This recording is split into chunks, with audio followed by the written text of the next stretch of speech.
بسم اللہ الرحمن الرحیم۔ السلام علیکم ورحمۃ اللہ وبرکاتہ۔ امید کرتا ہوں کہ تمام پیارے ساتھی خیر و عافیت کے ساتھ ہوں گے۔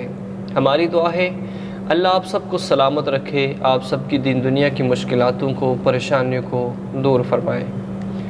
تو پیارے ساتھیوں، آج ایک اہم اور بہت ہی اہم ویڈیو کے ساتھ آپ کی خدمت میں حاضر ہوں۔ ضرور اس کو پورا دیکھیے گا کہ استخارہ کرنا کیسا ہے، استخارہ کا معنی کیا ہے، اور کریم آقا علیہ الصلوۃ والسلام کا استخارہ کرنے کے بارے میں کیا حکم ہے۔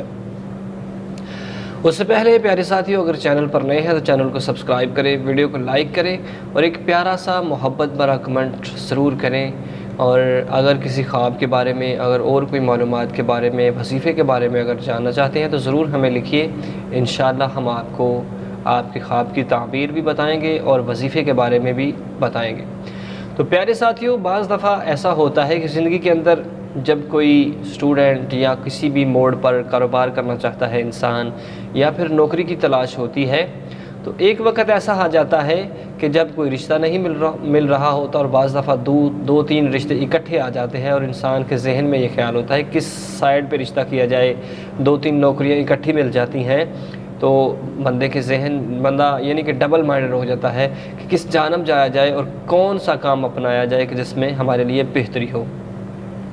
پیارے ساتھیوں، سب سے پہلے کریم آقا علیہ الصلوۃ والسلام نے فرمایا کہ استخارہ کا معنی، استخارہ کا مطلب یہ ہے کہ خیر اور بلائی طلب کرنا، اللہ رب العزت کی بارگاہ میں استخارہ کرنا۔ استخارہ ایک نیک عمل ہے، ایک نیک کام ہے، اللہ رب العزت کا حسین ذکر پاک ہے کہ جس سے انسان خیر حاصل کرتا ہے، اللہ سے بلائی حاصل کرتا ہے، اور اسی جانب انسان اس سے جاتا ہے کہ جس کے اندر اللہ رب العزت نے انسان کے لیے بہتری رکھی ہوتی ہے۔ تو استخارہ بھی انسان کو بلائی کی طرف لے کر جاتا ہے، شیطانی شر سے روکتا ہے، شیطان کے وار سے انسان کو روک کر ایک اچھی زندگی پر گامزن کرتا ہے۔ تو پیارے ساتھیوں، اس سے پہلے حضور علیہ الصلوۃ والسلام کے اصحابہ اکرام جب بھی کوئی کام کرتے، کسی کام کا بھی ارادہ بنتا، تو سب سے پہلے استخارہ کرتے، اور جس جانب اشارہ دیا جاتا اور جس جانب ذہن جو ہے زیادہ مطمئن ہوتا وہ کام کر لیتے۔ تو آئیے پیارے ساتھیوں، آپ کو بتاتے ہیں کہ استخارہ کیسے کرنا ہے اور کس وقت آپ نے استخارہ کرنا ہے، اور استخارہ کتنے دن کرنا ہے، یہ بھی آپ کو بتائیں گے۔ اس سے پہلے ضرور ویڈیو کو لائک کر دیں اور پیارے ساتھیوں تک شیئر بھی کر دیں۔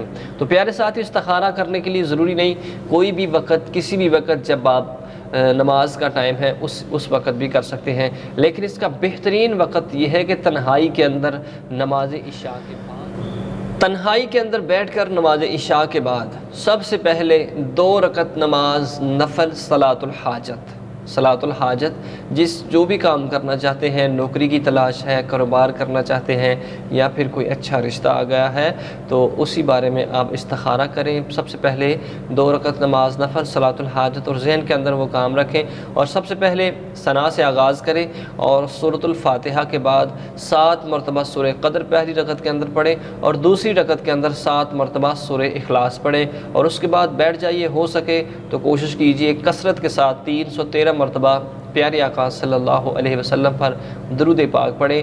درود پاک پڑھ لینے کے بعد 7 مرتبہ سورۃ الفاتحہ، 7 مرتبہ سورہ اخلاص پڑھ کر اپنے ہاتھوں کو اٹھائیے اور دعا کیجیے اللہ کے حضور۔ جو بھی آپ کی نیت ہے، جو بھی نیک تمنا ہے، نیک ارادہ ہے، اس کو دعا کے اندر رکھ کر اللہ سے مانگیے۔ انشاءاللہ جو آپ مانگیں گے اللہ آپ کی حاجت کو پورا فرمائیں گے، آپ پہ اپنا خاص کرم فرمائیں گے۔ جو بھی ارادہ ہے، کاروبار کا ہے، شادی کا ہے، یا پھر نوکری کی تلاش ہے، انشاءاللہ استخارے کے ذریعے آپ کا اس جانب ذہن مطمئن ہو جائے گا کہ جس جانب اللہ رب العزت آپ کو کر رہے ہوں گے۔ تو پیارے ساتھی، استخارہ ضروری نہیں کہ آپ ایک ہی دن کریں، جب تک 7 دن تک کریں، بلکہ 1 ماہ تک بھی اگر آپ کا کام نہیں ہو رہا تو 1 ماہ تک بھی استخارے کو آپ جاری رکھیں۔ 1 ماہ تک بھی استخارہ کرنا چاہیے۔ ایک دفعہ روایت میں آتا ہے کہ حضرت عمر فاروق استخارہ کر رہے تھے تو انہوں نے تقریباً 6 ماہ تک لگاتار استخارہ کیا۔ تو پیارے ساتھی، اس کے اندر انسان کے لیے خیر ہے، بلائی ہے، اور اسی جانب انسان جائے گا جس جانب اللہ رب العزت کا اس پہ کرم ہوگا، جس سے شیطانی انسانی ہر قسم کے شر سے، نقصان سے محفوظ ہوگا۔ تو استخارہ ضرور کیا کریں۔ تو ضرور اپنے پیارے ساتھیوں تک اس ویڈیو کو شیئر کیجیے گا۔ اللہ آپ سب کو سلامت رکھے، آمین ثم آمین، وآخر دعوانا ان الحمد للہ رب العالمین۔